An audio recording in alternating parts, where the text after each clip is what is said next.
Bueno, es un placer para nosotros poder entrevistarte. Corresponde que haga a lo mejor una contextualización inicial pensando en cómo históricamente y como resultado de arquetipos caricaturales se asumía que la universidad y el Sistema Nacional de Ciencia y Tecnología eran espacios refractarios para las ideas emergentes del campo nacional y popular. Y bajo la resignificación de una malintencionada, digamos, malintencionada frase, alpargatas sí, libros no, en las últimas décadas se creó una grieta entre obreros e investigadores. Una grieta que yo creo que en los últimos años pudo empezar a ser saldada debido a, por ejemplo, el advenimiento de las clases populares a la educación superior en universidades del interior o del conurbano bonaerense. Y es en ese contexto en el que el contundente triunfo electoral tuyo y del doctor Laborde se interpretan como un granítico apoyo a una ciencia soberana, una ciencia popular, de un proyecto que arrancó allá por el año 2003 y que hoy se ve amenazado. Y en ese sentido, bueno, corresponde que te haga la primera pregunta que te haga es ¿qué significa para vos el hecho de que las dos personas que han sido electas para el directorio de CONICET sean personas que adhieren a un proyecto de ciencia y tecnología soberana? Bueno, ante todo quería hacer simplemente un comentario que siempre ha habido en el país, en los últimos 50 años, científicos políticamente comprometidos con las necesidades de la sociedad. El claro ejemplo es la respuesta que tuvo la comunidad universitaria en el golpe de Estado del 66, que ahora estamos en otro aniversario, y que claramente significó el intento de la dictadura de separar o de tratar de que los estudiantes y los profesores, investigadores de esa época se abstuvieran, no participaran en la política. Era el miedo que tenía en ese momento la dictadura. O sea que hay un compromiso de los estudiantes y de una parte importante de la comunidad científica en responder a estos hechos que se repitieron luego en el 76, que terminaron en dictadura, que terminaron en un nuevo periodo de dictadura. También esos dos periodos significaban éxodos importantes de científicos al exterior, en este caso todos movidos por éxodos de tipo de persecución política e ideológica. Lo que uno nota mirando un poco la historia de los periodos previos, lo que fue la etapa del 66, lo que fue posteriormente la dictadura del 76 al 83, cuando asume Alfonsín, y el periodo siguiente de Alfonsín y de Menem fue la ausencia de un proyecto en el cual la ciencia y la tecnología estuvieran incluidas dentro de las necesidades del país. Esto es exclusivo. Es un exclusivo aporte que se hace desde la gestión de Néstor Kirchner. Es decir, había un mundo científico académico, ese mundo científico académico respondía políticamente en distintas etapas, pero no había un proyecto de una ciencia pensada para el desarrollo del país, complementada con la formación de recursos humanos, es decir, toda una estrategia, y esa estrategia sí aparece en el 2003. Entonces, uno ve que el proyecto que nace con Néstor fue un proyecto que tenía una clara respuesta a que buscábamos un país industrial, un país tecnológico, un país que requería recursos humanos calificados, de ahí el impulso a las universidades, y que necesitaba organismos de ciencia y técnica que respondieran y que tuvieran la capacidad de darle a la industria y al país el conocimiento y la innovación que se necesitaba. Para eso se tuvo que refundar el sistema de ciencia y técnica, que venía golpeado después de la década neoliberal, de la etapa que había culminado con la hiperinflación de Alfonsín, que nos había terminado en ambos periodos con un éxodo importante gente. Entonces, se refunda el sistema científico y tecnológico, se multiplican por 4 los presupuestos de todos los organismos de ciencia y técnica de la universidad, pero cuando digo por 4 en millones de dólares, no en pesos, así lo hacemos más claro. Y este fue un proyecto donde claramente había un objetivo para la ciencia. Acompañando todo este proceso, es verdad lo que vos comentabas, de que aparece, se multiplica el número de investigadores, no solo se incluye con nuevas universidades en el conurbano, con más estudiantes, sino que a su vez también se fortalece todo el sistema científico, caso de CONICET, que multiplica por 3, de 3.000 investigadores a 10.000 investigadores, y la aparición de investigadores jóvenes que tienen acceso y que ven que la ciencia también es una posibilidad de vida, porque en esta etapa se valoriza no solo la ciencia desde el punto de vista de los recursos materiales que se le da al investigador, el tema de mejores salarios, mejorados por Néstor en el 2004, en plena crisis, saliendo de la crisis, se aumenta el 50% del salario de los investigadores y se frena el drenaje de gente al exterior, sino que también no solo salario, no solo infraestructura, no solo equipamiento, sino también hay una cosa que todavía más importante, es poner la ciencia en el centro de lo que es el discurso de la política. En todo este periodo, con Néstor y Cristina, la ciencia del país, el conocimiento fue puesto en el centro. Siempre se hizo referencia a que se necesitaba el conocimiento para tener un mejor desarrollo económico, para el bienestar de los ciudadanos. Ese es el eje que para mí es importante. Lo financiero, lo económico es un tema, y el otro tema es lo simbólico. Y esto la comunidad científica lo ha leído, lo ha valorado, ha sentido en estos años que realmente hubo un apoyo real, concreto. No fueron solamente palabras, porque es muy difícil encontrar a alguien que diga que la ciencia no sirva o que la tecnología no sirva, pero sí comprendieron perfectamente, la comunidad comprendió que tenían un apoyo desde lo real, de lo concreto, y aparte se valorizaba la tarea del conocimiento.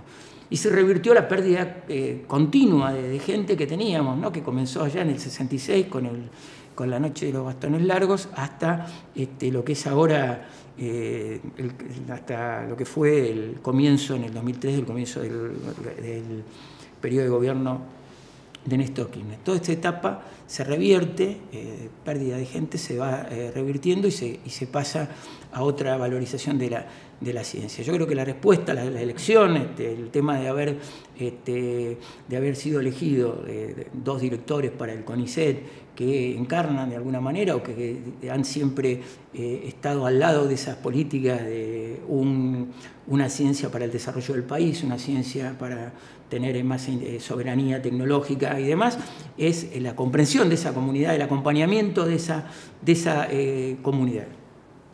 Bien.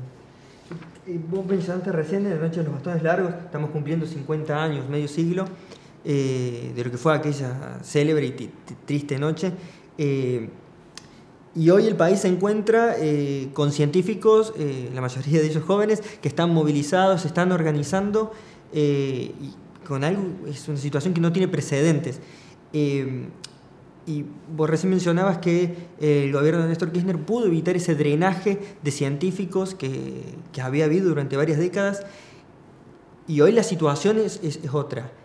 ¿Qué es lo que habría que hacer para evitar volver a tener un drenaje o una fuga de cerebros como ya ha habido, por ejemplo, en el 66? Bueno, en primer lugar también quería agregar algo al anterior, que es que no nos tenemos que olvidar también que cuando se produce el cambio de gobierno actual, se produjeron algunos mensajes complicados hacia la comunidad científica. El tema del CONICET, el CONICET inviable, el CONICET bobo, el CONICET que creció irresponsablemente, el tema de cómo se manejó el tema de Adrián Paenza, por ejemplo, en los medios.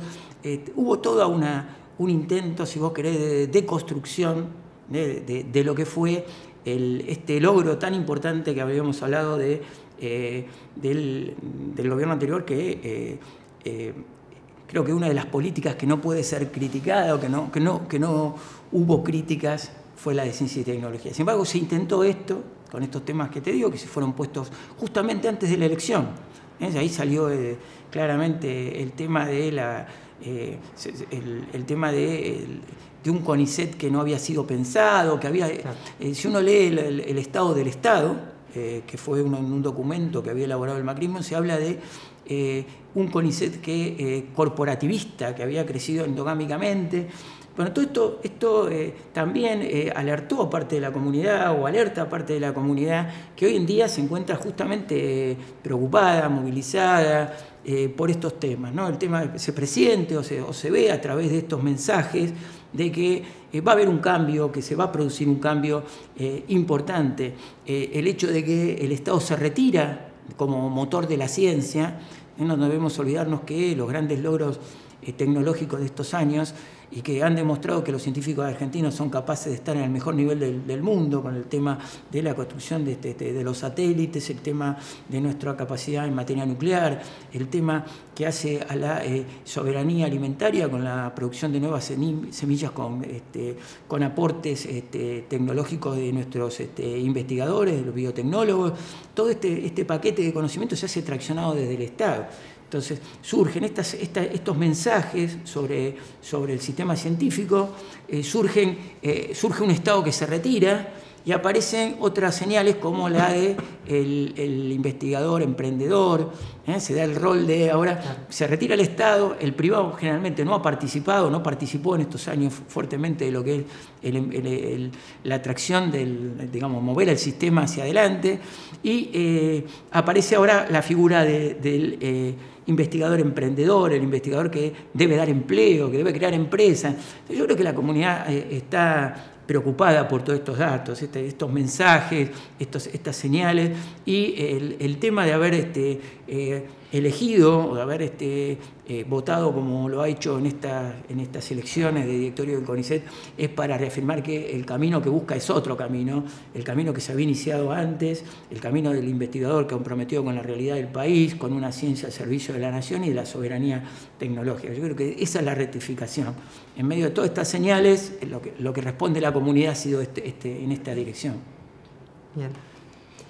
Mencionabas que hay una preocupación. Sí, y me olvidaba decir otro punto que fue también que venía a continuación, que es el tema de la fuga de cerebro que vos mencionabas, ¿no? Uno toma como referencia La noche de los bastones largos como la primera fuga importante. En ese momento hubo una renuncia de 1.300 investigadores y profesores universitarios que dejaron sus cargos en disconformidad con lo que fue el avasallamiento de la autonomía universitaria, y luego se produjo un éxodo de 300 o 400 investigadores al exterior. Luego ocurrió el éxodo por motivos también de persecución ideológica y las terribles consecuencias que trajo la dictadura del 76. Finalmente tuvimos dos éxodos económicos, el del final de Alfonsín con la hiperinflación y en el 2001. Ahora bien, ¿qué estamos vislumbrando? ¿Qué se vislumbraba? Estamos viendo que el impacto de la devaluación sobre el sistema científico es un impacto muy grande, un impacto, yo te diría, demoledor en muchos aspectos en cuanto a lo que es la capacidad que tiene el sistema para financiar equipamiento, para comprar insumos en el exterior, y la inflación que ha sufrido el país en estos 7 meses pone en jaque lo que es la capacidad de los más jóvenes, el caso de las becas, por ejemplo, que están en 11.000, 12.000 pesos, de poder afrontar realmente una vida digna para un graduado universitario que tiene que afrontar 5 años de especialización. ¿Cuál es el mensaje que le estamos dando? ¿No es cierto? Se vuelve a deteriorar y se vuelven a crear las condiciones que motivaron estos éxodos económicos que te comentaba. Entonces creo que sí hay una fuerte preocupación. Primero, que las condiciones de investigación se están complicando por el tema de que todo esto requiere una capacidad de inversión muy grande. Esta capacidad de inversión, por ejemplo, se han quedado equipamientos que estaban licitados, están en este momento frenadas las licitaciones, no se van a poder adquirir. Esto ya, porque nadie se hace cargo de la diferencia del 50%. Y por otro lado, el deterioro muy claro de becas y del salario de los investigadores más jóvenes, que pueden crear las condiciones de que la gente se vaya al exterior. Y también otra posibilidad que está ocurriendo, que yo ya digamos que ya se vislumbra, que hay gente que ha ido al exterior con becas no del CONICET, sí, sino gente que se ha ido con becas Marie Curie, de la Comunidad Europea, por ejemplo, que son gente brillante, que ha ganado concursos europeos y que no va a volver en las actuales condiciones. Es decir, es necesario que todo esto se revierta, que las autoridades tomen conciencia, y la mejor manera que uno tiene es diciéndolo, aclarándolo y tratando de que estas condiciones cambien. Bien. Mencionabas recién que la comunidad científica, o gran parte de la comunidad científica, tiene cierta preocupación, la evaluación del salario o de los fondos de investigación, pero también lo que está ocurriendo con, por ejemplo, vos lo mencionaste, algunos proyectos científico-tecnológicos como lo es ARSAT, Atucha 3 o la televisión digital abierta, y es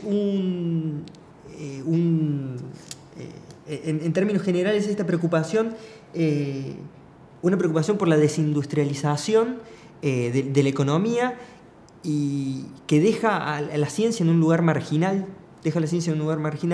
en donde solamente importa o solamente es relevante aquellas investigaciones que tienen que ver con el sector primario, por ejemplo. Entonces, todas estas preocupaciones que tiene la comunidad científica son pesares bien fuertes. ¿Y cuál va a ser tu postura en el directorio frente a esa preocupación que tiene la comunidad científica? Lo que vos mencionás es central, ¿no es cierto? Porque acá tenemos que ha habido un crecimiento del sistema, una refundación del sistema con una financiación importante y una revalorización de la ciencia en el marco de un proyecto político y un proyecto de país que involucraba la soberanía tecnológica, y hubo claros ejemplos de que podíamos hacerlo, como te lo mencionaba antes. Esto requería canales bien claros de salida. El conocimiento se genera en los laboratorios, se genera en los institutos, las ciencias sociales, pero ese conocimiento necesita canales para llegar a la sociedad. Estos canales se estaban implementando. CONICET tenía convenio con FADEA, CONICET tenía convenios con INVAP, estaba haciendo convenios con el CEDRONAR. Se ponía la capacidad del sistema científico en función de la demanda, y la demanda más importante venía del propio sector del Estado, que requiere conocimiento y que requería inversión. Se había creado la LAT, con la producción pública de medicamentos, se trabajaba en esa dirección de poder llevar adelante los desarrollos que había en cartera, los desarrollos en vacunas que tenía CONICET. Todo esto se buscaba aquellos canales, se creaban los canales para que todo este sistema que se había ensamblado, que estaba montado ahí, llegara a la pyme, llegara al Estado. Y esto uno ahora ve que empieza a cortarse esos canales, ¿no es cierto? Porque se empiezan a desactivar proyectos emblemáticos, se ponen en duda la continuidad. Si bien en muchos casos no se dice, lo vamos a descontinuar, está claro que se empieza a poner en segundo plano, y porque esto no daba plata, y porque el ARSAT 2 no generaba dinero. Y por otro lado vuelve esta figura que te vuelvo a representar, que es muy significativa, ¿no? La salida es la creación individual de empresas. El científico tiene que apuntar a crear empresas. Este mensaje está, para mí, claramente mostrando que va a haber una desarticulación entre el Estado y el sistema científico, con lo cual quedamos pedaleando en el aire. Es decir, no solo está nuestra preocupación en salario, beca, sino que el propio existir de la comunidad, en cuanto a no ser simplemente un elemento decorativo, mostrar al exterior que somos capaces de hacer buenos papers y sacar un Nature o un Science, ya estaba el impacto real. Ese impacto real, si cortamos esos canales, es ir directamente sobre la propia existencia de la comunidad. Entonces, una ciencia y desacoplada de la realidad nacional, de la industria nacional, de la tecnología, es una ciencia que va a ser un elemento decorativo. Y esto es otra de las preocupaciones, que va lateral a lo que le pasa al científico en su vida diaria, ¿no? Al becario que está especializándose, que es su sueldo, su salario, su equipo para trabajar, o el dinero de un proyecto para poder hacer una encuesta o un relevamiento. Todo eso es una preocupación inicial. Después está cómo canalice esto y cómo justifica, cuál es el impacto social que tiene la ciencia.